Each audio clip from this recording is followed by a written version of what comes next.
Hey everyone, I'm Cass. About 2 weeks ago I told you to expect a new update soon. And well, here it is.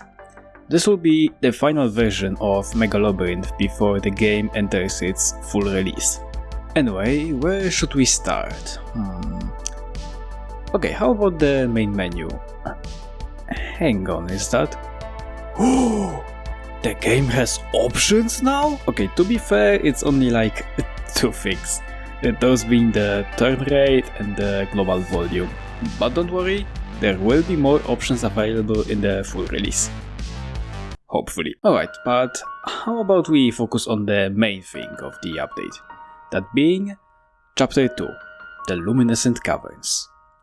This chapter introduces a new biome as well as a whole new mechanic, digging. You might remember that one poll I made some time ago where I gave you 3 dirt piles and you had to choose which one you want to dig up. This is the result, by the way. But how do those dirt piles actually work? In Chapter 2, Alisa is given her trusty trowel that allows her to interact with them. That's when the UI will display this little square right here. You can approach a dirt pile that has those white sparkles all over it and press E to dig out a shard. You can then bring this shard to a container and leave it there. Once the container is full, it will power up any object it is attached to. But what if the dirt pile is covered in moving dust particles? Well, let me just say, you do not want to touch those because otherwise this happens.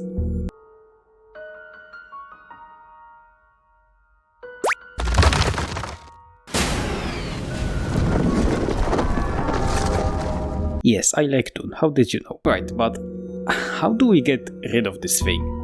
Unfortunately, there is no way to permanently get rid of an acidic worm yet, but what you can do is bring your torch and scare it away with your light.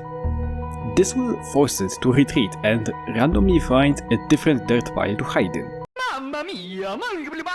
Of course, all of those new features are available in the level editor. Before you create a new level, you can now specify which biome you would like to choose.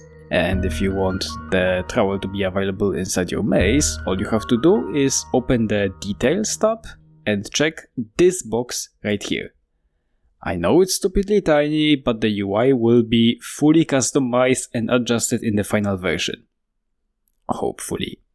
No, this time I promise. And since we are on the subject of the editor, I added a system that warns the player about potential problems with their level and prevents saving if there's a major flaw. For instance, if there's a torch stand that isn't connected to any object in the power grid, you'll still be able to save your level, but you'll get a warning. However, if you were to, for example, place a barrier that isn't connected to any power source, the game will just refuse to save your level and you'll be scolded by Moten. So, don't do that. There's one more thing I wanted to mention before we wrap this up. Not sure if you know, but Megalobyrinth's tagline on each IO reads as follows: a puzzle game with humor and horror.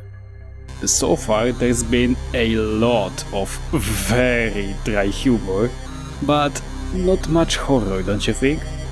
Well, fortunately, Chapter 2's boss is here to fix this.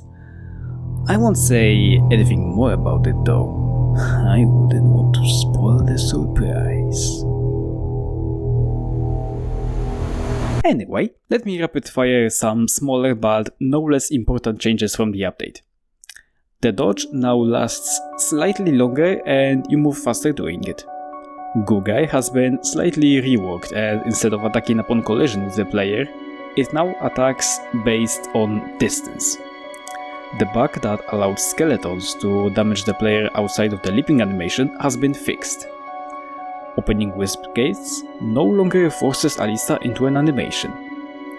All wisps now have all their voice lines implemented in the game. And speaking of which, I also added a very specific secret variant of a very specific conversation that has a 12% chance of happening if all the requirements are met. Yes, that's actually a line from the patch notes. And that's about it. Of course, you can see the full patch notes on itch.io or in my most recent post on this channel. Like I've mentioned before, this will be the final version before the full 1.0 release, so you might have to wait a while longer before a new devlog. Unfortunately, the progress has been going pretty fast recently. We are almost done with the voice work, and right now I'm in the middle of developing chapter 3. In fact, here, have a little teaser. But that's gonna be it for now. Thank you very much for watching. I wish you all a great day.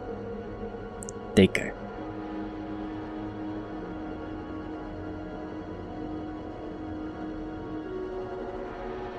Unfortunately, there is no way to permanently get rid of an acidic worm.